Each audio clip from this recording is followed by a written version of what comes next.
Welcome to BPSC maker. दोस्तों आज है 25 अक्टूबर 2021 और 25 अक्टूबर 2021 से संबंधित बिहार करंट अफेयर्स और साथ ही राष्ट्रीय और अंतर्राष्ट्रीय घटनाओं से करंट अफेयर्स के जितने भी प्रश्न बनेंगे वो सभी प्रश्न मैं आपको इस वीडियो में बताऊंगा। लेकिन जो पिछले वीडियो में मैंने आपसे प्रश्न पूछा था उसे देख लेते हैं। तो पिछले वीडियो का हमारा प्रश्न है कि हाल ही में बिहार हिंदी साहित्य सम्मेलन का कौन सा स्थापना दिवस मनाया गया है। कंप्लीट जानकारी यहाँ से मैंने आपको इस प्रश्न से संबंधित दिया था और इसका राइट आंसर बताया था ऑप्शन नंबर सी। अभी हाल ही में बिहार हिंदी साहित्य सम्मेलन का 103वां स्थापना दिवस मनाया गया है। तो ऑप्शन नंबर सी यहाँ पर हमारा इस प्रश्न का राइट आंसर होगा। सभी लोगों ने यहाँ पर इस प्रश्न का राइट आंसर किया। जो भी प्रश्न आप लोगों से पूछा जाता है आप लोग से लिखिए और विस्तार पूर्वक लिखा कीजिए। और एक बार पुनः बता दूं कि यहाँ पर इस चैनल पर आपको जनवरी से लेकर के अब तक के सारे मंथ के करंट अफेयर्स के वीडियो और पीडीएफ मिल जाएंगे। सभी का लिंक आपको इस वीडियो के डिस्क्रिप्शन में दिया गया है। आप वहां पर जाकर के हमारे पीडीएफ को प्राप्त करके अपनी तैयारी को बेहतर तरीके से कर सकते हैं। आगामी एग्जाम को देखते हुए ये आपके लिए बहुत ही ज़्यादा हेल्पफुल सिद्ध हो सकता है, क्योंकि आगामी बीपीएससी और सीडीपीओ एग्जाम को ही ध्यान रखते हुए ये सीरीज को स्टार्ट किया गया था। अब यहाँ पर हमारा आज का पहला प्रश्न है, हाल ही में मुजफ्फरपुर जिले के किस साहित्यकार को साहित्य मार्तंड सम्मान से सम्मानित किया गया है। बिहार करंट अफेयर्स के दृष्टिकोण से ये बहुत ही इंपॉर्टेंट प्रश्न है और इस प्रश्न का हमारा right answer option number B यानी कि डॉक्टर महेंद्र मधुकर इस प्रश्न का राइट आंसर होगा। अब यहाँ पर आपको इस प्रश्न बारे बता दूं कि बिहार के मुजफ्फरपुर जिला के डॉक्टर महेंद्र मधुकर को हाल ही में साहित्य मार्तंड सम्मान से सम्मानित किया गया है। ये आपको ध्यान रखना, बिहार के मुजफ्फरपुर जिले के रहने वाले हैं और यहाँ पर इसी में अगला पॉइंट में लिखा गया, उन्हें यह सम्मान भारत सरकार के मंत्री अश्विनी कुमार चौबे, बिहार के उप मुख्यमंत्री तारकिशोर प्रसाद, डॉक्टर सीपी ठाकुर और इस सम्मेलन के अध्यक्ष अनिल सुलभ द्वारा नवाजा गया। अब यहाँ पर हमारा इसी में एक और पॉइंट है कि यह सम्मान बिहार हिंदी साहित्य सम्मेलन के 103वें वार्षिकोत्सव पर प्रदान किया गया। साथ ही डॉक्टर संजय को साहित्य शार्दुल सम्मान से सम्मानित किया गया। यह एक इंपॉर्टेंट पॉइंट है, इसे याद रखिए। और साथ ही यहाँ पर लिखा गया, इससे पहले डॉक्टर महेंद्र मधुकर को इसी वर्ष यानी कि 2021 में ही उत्तर प्रदेश हिंदी संस्थान का राष्ट्रपिता महात्मा गांधी सम्मान से भी सम्मानित किया जा चुका है। तो ये पॉइंट इंपॉर्टेंट है, यहाँ से संबंधित चीज़ों को भी आपको याद रखना है। और हम लोग यहाँ पे चर्चा कर रहे हैं मुजफ्फरपुर की। तो मुजफ्फरपुर के बारे में पुनः आपको बता दूं कि मुजफ्फरपुर में लीची प्रोसेसिंग यूनिट हाल ही में खोला गया है। और साथ ही साथ आपको ये भी बता दूं कि मुजफ्फरपुर राज्य में पहला पोर्टेबल आंगनबाड़ी केंद्र भी खोला गया है। और यहाँ पर एक चीज ध्यान रखिएगा, मैंने आपको बताया था कि बिहार का पहला मेगा फूड पार्क का निर्माण किया जा रहा है मुजफ्फरपुर में। तो इस वाले पॉइंट में आप देख सकते हैं कि साथ ही मुजफ्फरपुर में, यहाँ पे देखिए मुजफ्फरपुर गलत लिखा गया है, तो मुजफ्फरपुर में बिहार के पहले मेगा फूड पार्क के लिए केंद्र सरकार ने मंजूरी दे दी और इसकी लागत जो होगी 400 करोड़ रुपए है। 400 करोड़ रुपए लागत से इसका निर्माण किया जाएगा मुजफ्फरपुर में बिहार का पहला मेगा फूड पार्क का। तो ये भी संबंधित चीजें यहाँ से आपको ध्यान रखना है। अब यहाँ पर हम चलेंगे दूसरे प्रश्न पे। हमारा दूसरा प्रश्न है, हाल ही में बिहार सरकार ने किसानों को बीज खरीदने में कितने प्रतिशत अनुदान देने का निर्णय लिया है। हालांकि कुछ जानकारी मैंने आपको कल भी दिया था इस प्रश्न से रिलेटेड। और यहाँ पर इस प्रश्न का राइट आंसर होगा हमारा ऑप्शन नंबर सी यानी कि 80% अनुदान देने का निर्णय अभी हाल ही में बिहार सरकार द्वारा लिया गया है। अब इस बारे में यहाँ पे हम लोग कंप्लीट जानकारी को देख लेते हैं कि राज्य में रबी की खेती में दलहन और तिलहन फसलों की पैदावार को प्रोत्साहित करने के लिए राज्य सरकार यानी कि बिहार सरकार ने किसानों को बीज खरीदने में 80% अनुदान देने का निर्णय लिया है। यहाँ पर आपको यह ध्यान रखना है कि राज्य में रबी की खेती के अंतर्गत जो दलहन तिलहन की फसलें शामिल है तो उनके पैदावार को प्रोत्साहित करने के दृष्टिकोण को ध्यान रखते हुए बिहार सरकार ने यह भी हाल ही में निर्णय लिया है और इसके तहत 80% अनुदान देने का निर्णय लिया गया है, बीज की खरीद पर। अब यहाँ पर कुछ कंडीशन है जो कि आपको याद रखना है। यह अनुदान 2 एकड़ तक की भूमि तक के लिए ही दिया जाएगा और साथ ही साथ अनुदान को प्राप्त करने के लिए आवेदन ऑनलाइन किया जा सकता है। तो ये आपको ध्यान रखना है। 2 एकड़ इसका कह सकते हैं कि अनुदान 2 एकड़ तक की ही भूमि को मिलेगा। अब यहाँ पर इसके अतिरिक्त कुछ और पॉइंट है, उसे हम लोग एक एक करके देख लेते हैं। तो बिहार में कृषि को डिजिटल तकनीक से जोड़ने के लिए भी प्रयास किए जा रहे हैं, जिसके तहत बिहार कृषि विभाग बिहान ऐप को एकल विंडो की तरह विकसित करने में जुटा है। और इस ऐप के माध्यम से राज्य के विभिन्न फसलों की खेती में पंचायत स्तरीय आंकड़े डिजिटल माध्यम से एकत्रित किए जाएंगे और यहाँ पर बहुत सारा चीज़ का आकलन हो सकेगा कि पैदावार कितनी हो रही है, बहुत सारी चीज़ें इसमें सम्मिलित है। तो यहाँ पर ये सारी चीज़ों को याद रखिए। हालांकि जो आपको यहाँ पर याद रखने लायक चीज़ है वो आपको यहाँ पर ये याद रखने का भी हाल ही में ये निर्णय लिया गया 80% तक अनुदान देने का। ठीक है, तो अनुदान वाले प्रश्न बहुत सारे बनते हैं, बहुत सारी चीज़ों में अनुदान दिया जाता है बिहार सरकार द्वारा। तो वो सारे जो प्रश्न होते हैं वो आपके लिए बहुत ही ज़्यादा इंपॉर्टेंट होता है, क्योंकि जो कि यहाँ पर आंकड़े वाले जो प्रश्न होते हैं खास करके बिहार से रिलेटेड, तो बिहार पीसीएस एग्जाम के दृष्टिकोण से महत्वपूर्ण होते हैं। तो सारी चीज़ों को यहाँ से आप लोग अपनी कॉपी में जरूर नोट कीजिए, इससे आपकी तैयारी बेहतर होगी और आप एग्जाम में बेहतर कर पाएंगे। चलिए अब यहाँ पर हम चलेंगे अगले प्रश्न पे। हमारा अगला प्रश्न है, हाल ही में सुपौल के किस व्यक्ति को या फिर किस शिक्षक को बेस्ट टीचर अवार्ड से सम्मानित किया गया है। इस प्रश्न का हमारा राइट आंसर है ऑप्शन नंबर ए यानी कि एम वली इस प्रश्न का राइट आंसर होगा। अब यहाँ पर इस प्रश्न के बारे में आपको कंप्लीट जानकारी देने वाला हूँ। सारी चीज़ों को हम लोग एकदम से विस्तार पूर्वक देखेंगे और इसको यहाँ पर आप लोग एकदम से बारीकी से समझिएगा। तो कोरोना काल में बच्चों के बीच बेहतर ऑनलाइन शिक्षा प्रदान करने के लिए सुपौल के डीएस बोर्डिंग स्कूल के निदेशक सह चिल्ड्रन वेलफेयर एसोसिएशन के जिलाध्यक्ष एम वली को बेस्ट टीचर अवार्ड से सम्मानित किया गया है। आपको यहाँ पर ध्यान रखना है, अगर बात करें कि बिहार के किस जिले के शिक्षक को मतलब बेस्ट टीचर अवार्ड से सम्मानित किया गया, तो आपको यहाँ पर ध्यान रखना, ये बिहार की सुपौल जिले के रहने वाले हैं। और यहाँ पर सुपौल की चर्चा हुई तो एक पॉइंट मैं आपको बता दूँ, सुपौल के बारे में एक प्रश्न मैंने आपको बताया था बिहार करंट अफेयर्स के अंतर्गत कि राज्य का तीसरा बायोडायवर्सिटी पार्क का निर्माण सुपौल जिले में किया जाएगा। ठीक है, आपको ये याद होगा, ये जानकारी मैंने आपको कुछ दिन पहले ही दिया था। अब यहाँ पर आपको बता दूं कि हैदराबाद स्थित रविंद्र भारती ऑडिटोरियम में आयोजित पूर्व राष्ट्रपति doctor APJ Abdul Kalam national best teacher award शिक्षक सम्मान समारोह में यह पुरस्कार प्रदान किया गया है इन्हें, यानी कि एम वली को। अब यहाँ पर इसके अतिरिक्त कुछ और पॉइंट है जो कि शिक्षक सम्मान से ही संबंधित है, जो कि 2021 में प्रदान किए गए हैं। ये मोस्ट इंपॉर्टेंट आपके लिए हो सकते हैं। ठीक है, तो सारी चीजों को यहाँ पर हम लोग देखते हैं। तो हाल ही में ग्लोबल टीचर प्राइज 2021 के लिए भारत से 2 शिक्षकों, जिनमें कि भागलपुर के सत्यम मिश्रा और हैदराबाद की मेघना मुशनरी को चुना गया है। आपको ध्यान रखना है कि भारत से 2 शिक्षकों को ग्लोबल टीचर प्राइज 2021 से सम्मानित किया गया, जो कि एक तो है भागलपुर के बिहार के और दूसरा है हैदराबाद की मेघना मुशनरी। आपको यहाँ से यह ध्यान रखना है। और यहाँ पर हमारा अगला पॉइंट है, इस वर्ष बिहार के 20 शिक्षकों को राजकीय शिक्षक पुरस्कार से सम्मानित किया गया। अगर राजकीय शिक्षक पुरस्कार की बात किया जाए तो 20 शिक्षकों को सम्मानित किया गया। वहीं पर अगर हम बात करें राष्ट्रीय शिक्षक पुरस्कार की, तो 2 शिक्षकों को राष्ट्रीय शिक्षक पुरस्कार और साथ ही साथ ग्लोबल टीचर प्राइज या फिर ग्लोबल शिक्षक पुरस्कार की बात करें तो 2 शिक्षकों को। यहाँ पर आपको यह ध्यान रखना है। अब यहाँ पे हम अगले पॉइंट में देख लेते हैं, राष्ट्रीय शिक्षक पुरस्कार 2021 के लिए देश भर के 44 शिक्षकों का चयन किया गया था, यानी कि पूरे देश से राष्ट्रीय शिक्षक पुरस्कार, यानी कि जो देश स्तर पर भारत स्तर पर जो प्रदान किया गया वो 44 शिक्षकों को इसमें चयनित किया गया। और यहाँ पे हमारा अगला इसी में लिखा गया कि इनमें बिहार के कैमूर जिले के हरिदास शर्मा और मधुबनी की चंदना दत्त को राष्ट्रीय शिक्षक पुरस्कार से सम्मानित किया गया है। यानी कि जो भारतीय स्तर पर जो मतलब ये शिक्षक पुरस्कार सम्मानित किया गया, आपको यहाँ पर यह ध्यान रखना है 2 शिक्षकों का चयन हुआ, जिनमें कि बिहार के कैमूर जिले के हरिदास शर्मा और मधुबनी जिले की चंदना दत्त को इसमें शामिल किया गया। और यहाँ पर आपको यह ध्यान रखना है कि राजकीय शिक्षक पुरस्कार की बात करेगा तो 20 शिक्षकों को यह सम्मान दिया गया, वहीं पे ग्लोबल शिक्षक पुरस्कार में 2। तो कंप्लीट जानकारी यहाँ से आप लोग याद रखिए। ये सारे फैक्ट्स आपके लिए बहुत ही ज़्यादा इंपॉर्टेंट हो सकते हैं। आप यहाँ पर सभी का नोट डाउन कीजिए। अगर आप नोट नहीं कर सकते तो हमारे बीपीएससी मेकर ऐप को डाउनलोड करके वहाँ से हमारे करंट अफेयर्स का मेंबरशिप लेने के बाद ये सारी चीज़ों को आप वहाँ पर एक्सेस कर पाएंगे। तो आपको जैसे भी सहूलियत हो, आप जहाँ से पढ़ना चाहें वहाँ से आप इसका तैयारी कर सकते हैं। अब यहाँ पर हम चलते हैं अगले प्रश्न पे। हमारा अगला प्रश्न होगा चौथा प्रश्न। यह प्रश्न कोविड-19 डेल्टा वेरिएंट AY4.2 का पहला मामला किस देश में दर्ज किया गया है। यह भी एक इंपॉर्टेंट प्रश्न है और इस प्रश्न का हमारा right answer option number A यानी कि इजराइल इस प्रश्न का राइट आंसर होगा। अब यहाँ पर आपको बता दूं कि हाल ही में इजराइल में कोविड-19 डेल्टा वेरिएंट AY4.2 का पहला मामला दर्ज किया गया है। अब यहाँ पर मैं आपको बता दूं कि इजराइल ने मास्क छूट देने वाला पहला देश होने का दावा किया था। कुछ देर पहले आप लोग देखे होंगे, ये बहुत ज़्यादा न्यूज में भी था कि इजराइल ने मास्क की छूट देने वाला पहला देश होने का दावा किया था। अब यहाँ पर आपको ये ध्यान रखना है, लेकिन पिछले कुछ दिनों में कोरोना के नए मामले तेजी से बढ़े हैं, जिसके बाद इजराइल की बेनेट सरकार ने सार्वजनिक जगहों पर मास्क पहनने की अनिवार्यता को फिर से लागू कर दिया है। ये आप यहाँ से ध्यान रखेंगे। आपको बता दूं कोरोना का डेल्टा वेरिएंट वैक्सीन ले चुके लोगों को भी संक्रमित कर रहा है। ये रिपोर्ट में कहा गया है कोरोना का जो मतलब डेल्टा वेरिएंट है, जो लोग वैक्सीन ले चुके हैं उन्हें भी संक्रमित कर रहा है। अब यहाँ पे हम बात कर रहे हैं इजराइल की। तो इजराइल के बारे में बता दूं कि इजराइल की राजधानी यरूशलेम है और इजराइल के प्रधानमंत्री नेफ्ताली बेनेट है तथा राष्ट्रपति अभी वर्तमान में जो है ये इसाक हेर्ज़ोग है। और फिर यहाँ पर इसके अतिरिक्त कुछ और पॉइंट है, उसे हम लोग देख लेते हैं। तो हाल ही में भारत और इजराइल ने कृषि सहयोग बढ़ाने के लिए 3 वर्षीय कार्य योजना समझौते पर हस्ताक्षर किया है। तो ये पॉइंट ऑलरेडी मैं आपको बता चुका था। अगला हमारा हाल ही में भारतीय सेना ने इजराइल से 4 हेरोन ड्रोन प्राप्त किया है।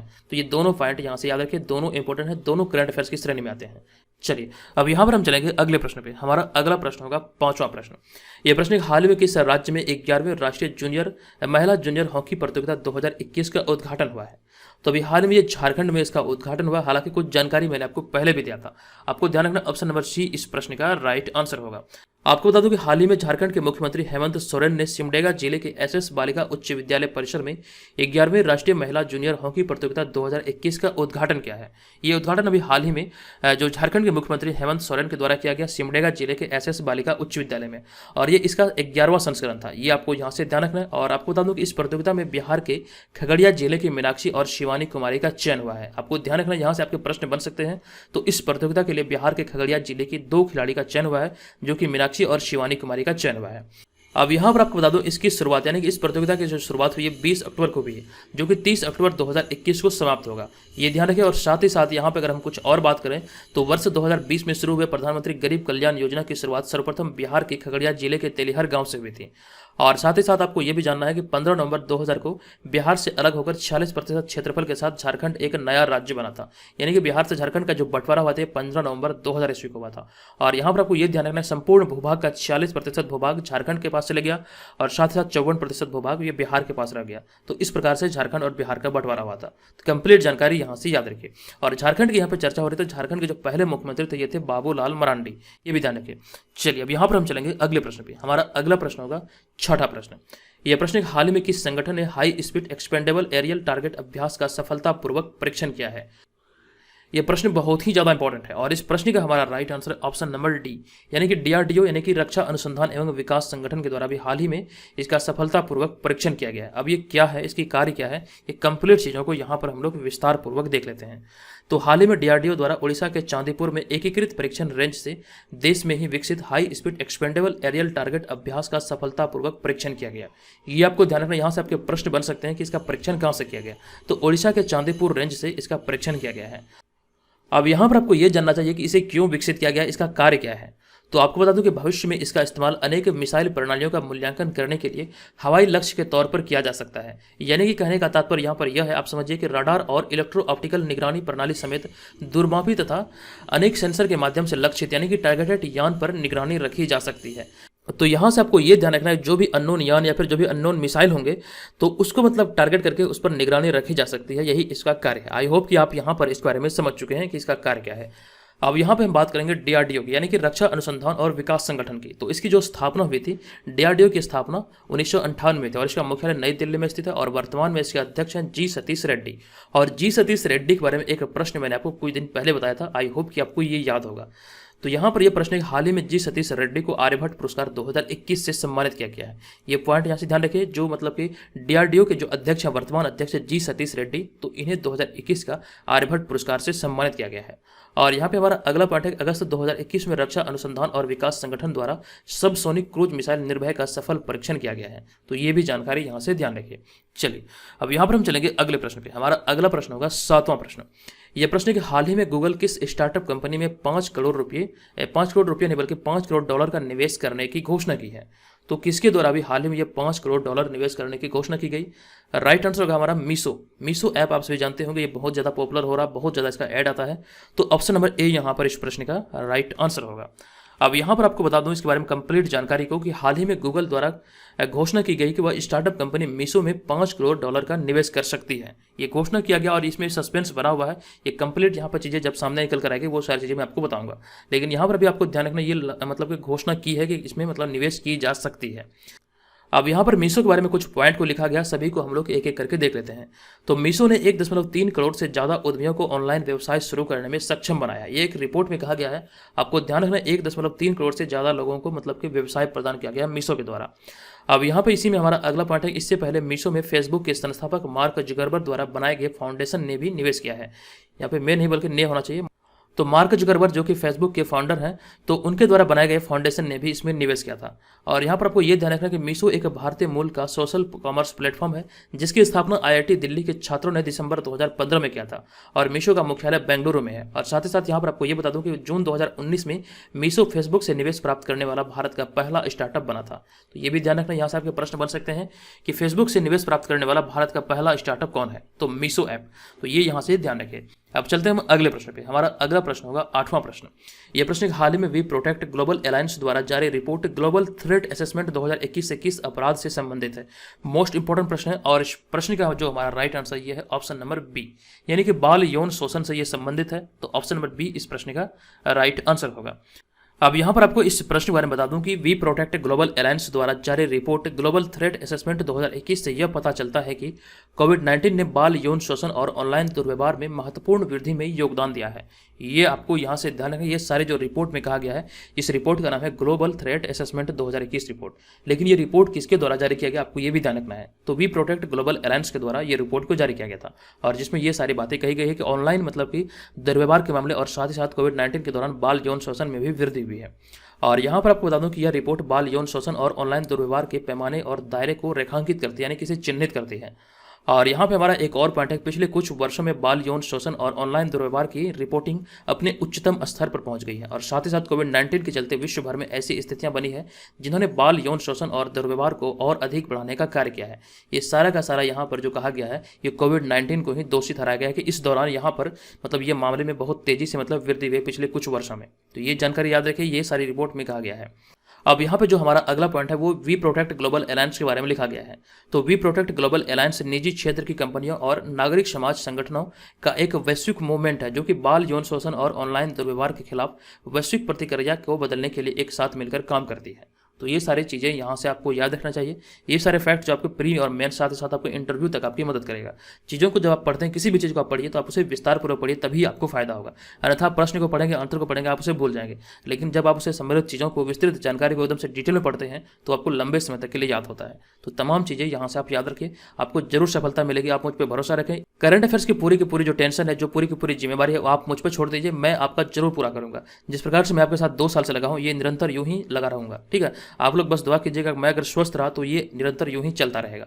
और जो लोग हमारे टेस्ट सीरीज में भाग लेना चाहते हैं, हमारे ऐप को प्ले स्टोर से डाउनलोड करें, वहां पर मेंबरशिप लेके हमारे ऑनलाइन टेस्ट सीरीज को भाग ले सकते हैं, जो कि आगामी बीपीएससी और सीडीपीओ ये दोनों एग्जाम के लिए ही डिजाइन किया गया है। तो जो लोग इसमें पार्टिसिपेट करना चाहते हैं कर सकते हैं। ऑलरेडी वहां पर लगभग 6000 लोग मेंबरशिप ले चुके हैं।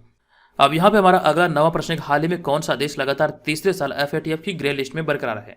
इस प्रश्न का हमारा right answer option number C यानी कि पाकिस्तान इस प्रश्न का राइट आंसर होगा। अब यहाँ पर आपको इस प्रश्न के बारे में कंप्लीट जानकारी दे दूं कि हाल ही में फाइनेंशियल एक्शन टास्क फोर्स यानी कि एफएटीएफ ने पाकिस्तान को लगातार तीसरे साल ग्रे लिस्ट में बनाए रखा है। और इसके अतिरिक्त एफएटीएफ ने जॉर्डन, माली और तुर्की को भी ग्रे लिस्ट में शामिल करने की घोषणा की है। ये आपको यहाँ से ध्यान रखना है। और आपको बता दूं कि वैश्विक एफएटीएफ मानकों को प्रभावी ढंग से लागू करने में विफल रहने और संयुक्त राष्ट्र द्वारा नामित आतंकवादी समूहों के वरिष्ठ नेताओं और कमांडरों की जांच एवं अभियोजन पर प्रगति की कमी के कारण पाकिस्तान को इस लिस्ट में बरकरार रखा गया है। कहने का तात्पर्य यहाँ पर यह है कि एफएटीएफ द्वारा जो इस लिस्ट में बरकरार रखा गया लगातार तीसरे साल, इसके पीछे का उद्देश्य क्या है? तो आपको यहाँ पर ध्यान रखना कि जो वैश्विक एफएटीएफ मानक है उसको प्रभावी ढंग से लागू नहीं किया जा सका पाकिस्तान सरकार के द्वारा। और साथ ही साथ संयुक्त राष्ट्र द्वारा जो भी मतलब कि लोगों को जो सूची जारी की गई थी आतंकवादियों की या फिर संगठनों की, तो उसकी जांच पूरी तरह से नहीं हो पाई। इसी को ध्यान रखते हुए ये लगातार तीसरे वर्ष से पाकिस्तान इस सूची में बरकरार है। अब यहाँ पर बात आती है एफएटीएफ की स्थापना कब हुई थी। तो इसकी जो स्थापना हुई थी फाइनेंशियल एक्शन टास्क फोर्स की, ये 1989 में हुई थी। दरअसल यहाँ पर आपको बता दूं कि एफएटीएफ वर्ष 1989 में पेरिस में G7 शिखर सम्मेलन के दौरान स्थापित एक अंतर सरकारी निकाय है और इसका सचिवालय पेरिस में आर्थिक सहयोग और विकास संगठन मुख्यालय में स्थित है। ये आपको यहाँ से ध्यान रखना है। अब यहाँ पर आपको बता दूं कि एफएटीएफ का कार्य क्या है। तो यह किसी देश के धन शोधन विरोधी और आतंकवाद विरोधी वित्त पोषण ढांचे की ताकत का आकलन करती है। यही इसका मतलब कोई कार्य है। और साथ ही साथ यहाँ पर आपको बता दूं कि एफएटीएफ में वर्तमान में 39 सदस्य हैं, जिनमें कि 2 क्षेत्रीय संगठन जो कि यूरोपीय आयोग और खाड़ी सहयोग परिषद शामिल है। और आपको ये भी ध्यान रखना कि भारत भी एफएटीएफ का सदस्य है। तो कुल मिलाकर आपको ध्यान रखना एफएटीएफ में अभी वर्तमान समय में 39 सदस्य है। अब यहाँ पर हम चलेंगे अगले प्रश्न पे। हमारा अगला प्रश्न होगा 10वां प्रश्न। हाल ही में वैश्विक कंपनी एडिडास ने किस बॉलीवुड अभिनेत्री को अपना ब्रांड एम्बेसडर बनाया है? तो इस प्रश्न का हमारा right answer option number D यानी कि दीपिका पादुकोण इस प्रश्न का राइट आंसर होगा।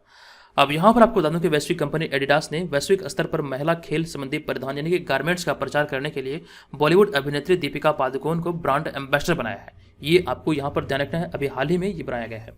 अब यहाँ पे एडिडास की हम लोग चर्चा करते हैं। एडिडास की स्थापना 18 अगस्त 1949 को हुई थी और इसका मुख्यालय जर्मनी में है। यानी कहने का तात्पर्य यह है कि एडिडास एक जर्मन कंपनी है। और यहाँ पर आपको ध्यान रखना है कि हाल ही में एडिडास ने अपने स्टे इन प्ले अभियान के लिए मीराबाई चानू को ब्रांड एम्बेसडर बनाया था। तो ये भी पॉइंट इंपॉर्टेंट है, ये भी करंट अफेयर्स की श्रेणी में है और ये कुछ दिन पहले की ही न्यूज है। तो स्टे इन प्ले अभियान के लिए मीराबाई चानू को अपना ब्रांड एम्बेसडर बनाया गया था एडिडास के द्वारा। अब यहाँ पे हमारा एक और पॉइंट है कि विश्व आर्थिक मंच द्वारा दीपिका पादुकोण को क्रिस्टल अवार्ड से सम्मानित किया गया है। यह अवार्ड दीपिका पादुकोण को मेंटल हेल्थ के बारे में जागरूकता फैलाने और इसका नेतृत्व करने के लिए दिया गया था। ये भी जानकारी यहाँ से आपको ध्यान रखना है। ये वाला पॉइंट बहुत ज़्यादा इंपॉर्टेंट है। विश्व आर्थिक मंच के द्वारा क्रिस्टल अवार्ड से किसे सम्मानित किया गया? तो दीपिका पादुकोण को। और ये क्यों किया गया? तो यहाँ पर इस पॉइंट में लिखा गया है। चलिए अब यहाँ पर हम चलते हैं अगले प्रश्न पे। हमारा अगला 11वां प्रश्न है, किस देश ने अपने पहले स्वदेशी अंतरिक्ष रॉकेट नूरी का सफल परीक्षण किया है? इंपॉर्टेंट प्रश्न है और इस प्रश्न का हमारा राइट आंसर होगा ऑप्शन नंबर बी यानी कि दक्षिण कोरिया इस प्रश्न का राइट आंसर होगा। हालांकि ये परीक्षण पहले भी किया गया था लेकिन ये असफल हुआ था। अभी हाल ही में यह सफल परीक्षण किया गया। आप यहाँ पर इस शब्द को देख सकते हैं, ये सफल परीक्षण किया गया नूरी का, जो कि स्वदेश में ही निर्मित है यानी कि दक्षिण कोरिया द्वारा ही निर्मित किया गया है। तो ऑप्शन नंबर बी यहाँ पर इस प्रश्न का राइट आंसर होगा। अब यहाँ पर आपको इस प्रश्न के बारे में बता दूं कि दक्षिण कोरिया ने हाल ही में अपने पहले स्वदेश अंतरिक्ष रॉकेट नूरी का सफल परीक्षण किया है। नूरी रॉकेट 1.5 टन वजनी पेलोड को पृथ्वी से 600 से 800 किलोमीटर ऊपर कक्षा में ले जाएगा और यह पेलोड स्टेनलेस और एल्युमिनियम से बने ब्लॉक हैं। ये आपको यहाँ से ध्यान रखना और साथ ही साथ यहाँ पर आपको ये भी ध्यान रखना जो मैंने आपको कुछ देर पहले बताया कि हालांकि दक्षिण कोरिया ने अपने पहले स्वदेशी रॉकेट को कक्षा में स्थापित करने में विफल रहा था।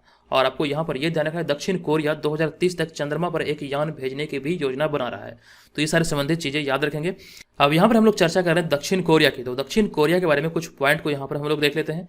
तो आप सभी जानते हैं दक्षिण कोरिया की राजधानी है सियोल और अप्रैल 2021 में किम बु क्युम दक्षिण कोरिया के नए प्रधानमंत्री बने थे।